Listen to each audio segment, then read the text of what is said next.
What is Diagolon? Is it a real group? Is it dangerous? You see, the RCMP had a problem, and the name of that problem was Jeremy McKenzie. See, the RCMP kind of has a history of doing corrupt things and then getting called out on. Remember the Nova Scotia shooting? It was the largest mass shooting in Canadian history, and the RCMP's response was subpar. Instead of sending out an emergency response to everyone's cell phone, the RCMP sent out a tweet. It took them over 12 hours to catch the shooter, and the shooter had an exact replica of an RCMP cruiser, apparently, that he apparently made himself. There's also another side story where the RCMP were shooting at the wrong person miles away. Enter Jeremy McKenzie. He's from Nova Scotia. A couple days after the shooting, he made a video humiliating the RCMP for these exact reasons. Jeremy's video went viral and quickly got taken down off the internet. And what we have now found out since a Freedom of Information request, after making this video, Jeremy was put on a person of interest list. And this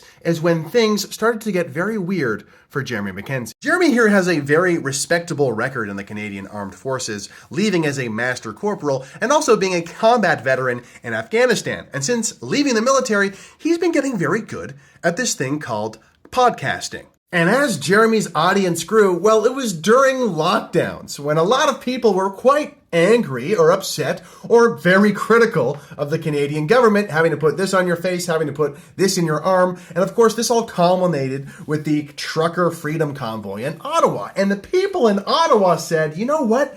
We need a scapegoat. We need to vilify, we need a boogeyman to say is the source of all these problems to try and discredit this entire organic movement of people who don't want to have to take something in their arm to go to a Tim Hortons.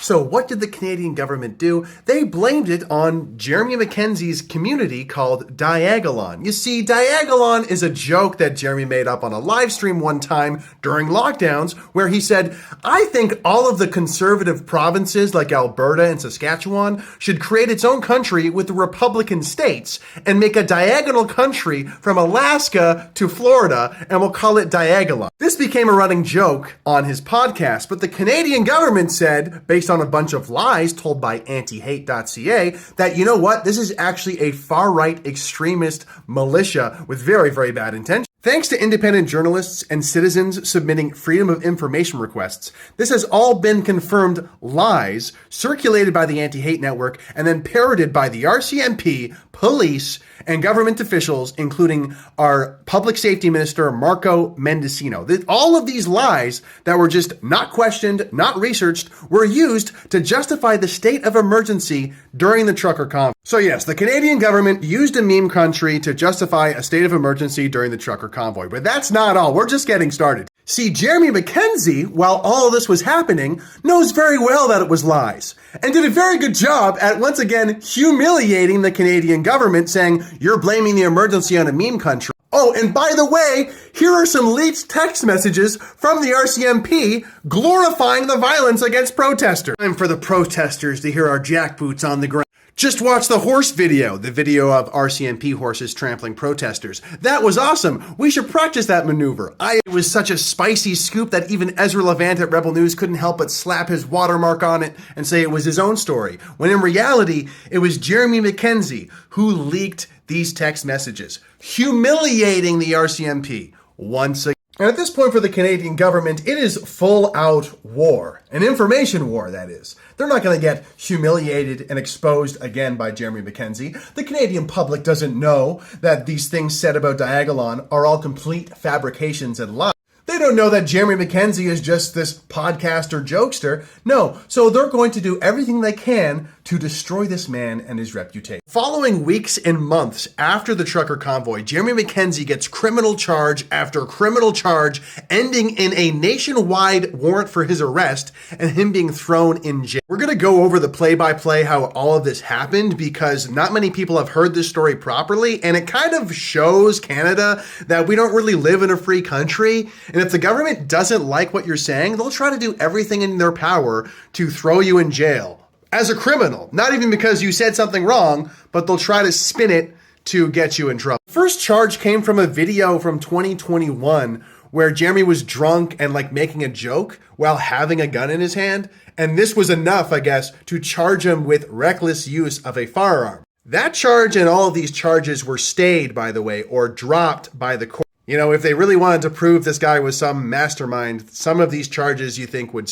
Anyway, that first charge then justified a search warrant at Jeremy's residence. The RCMP came by, and then they justified 13 different firearms-related charges from that search. And you might think, wow, 13 firearms? This guy sounds like a warlord. Well, what a lot of Canadians don't realize is that Canada is actually much more of a communist state than you think. You see, there are so many rules for gun owners in Canada that if a search warrant is given to the RCMP, they can show up, sort through all your stuff, and make all of these excuses saying, oh, you didn't lawfully, look, this isn't locked properly, oh, this is actually a little loose. They can essentially, if they wanted to, invent whatever they wanted to make you look like a criminal. And as all of these charges come up against Jeremy, of course, the Canadian media is right there to vilify him as much as possible at every turn to make him look like the boogie. Another charge against Jeremy during this time was for criminal harassment, mischief, making harassing phone calls, and intimidations of a health professional. You see, Jeremy and Morgan met at the trucker convoy, kind of a romantic dissident moment. But after the trucker convoy, they were protesting in Nova Scotia because the chief medical officer decided to not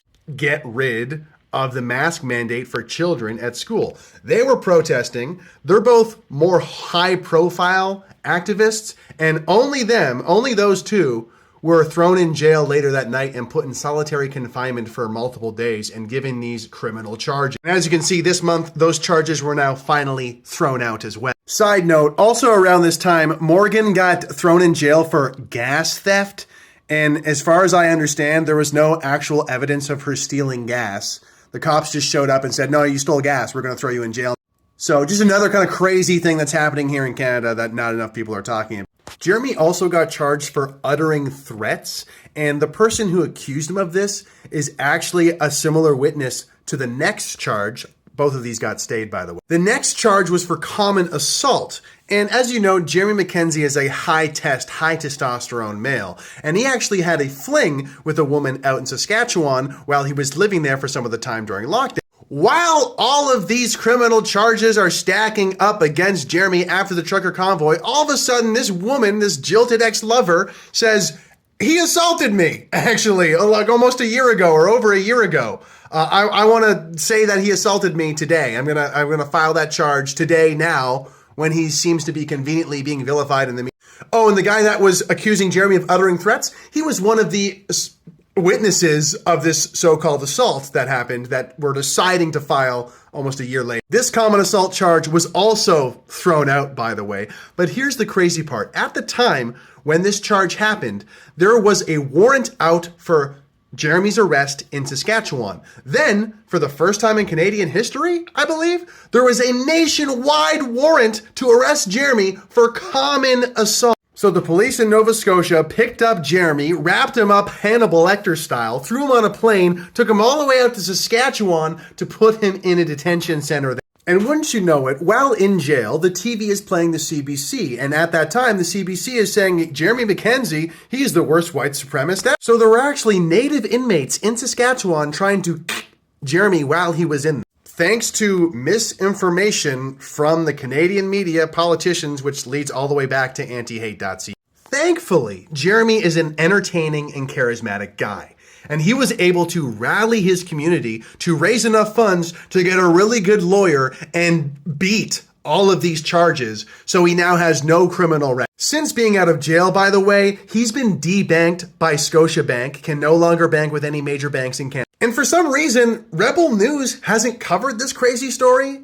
And when they have reluctantly mentioned him, they've tried to call him like a mentally ill veteran, or even Ezra Levant has called him a Fed. The conservative media in Canada loves to champion Tamara Litch, Tommy Robinson, Jordan Peterson, but they don't talk about the unbelievable story of Jeremy McKenzie, who's now been vindicated on all criminal charges. And I think the reason people don't want to talk about Jeremy's story is because his story proves how much of an abysmal failure every institution is in this country. The only reason he was able to defend himself is because he had a loyal community who paid for his very good lawyer. And you're not innocent until proven guilty in Canada. You are guilty until you have enough money to prove that you're innocent. But Jeremy is not at all afraid. In fact, he's actually going on tour this summer, the Road Rage Terror Tour. He'll be doing speaking events and meet and greets. If you want to check that out, I will leave the website right here.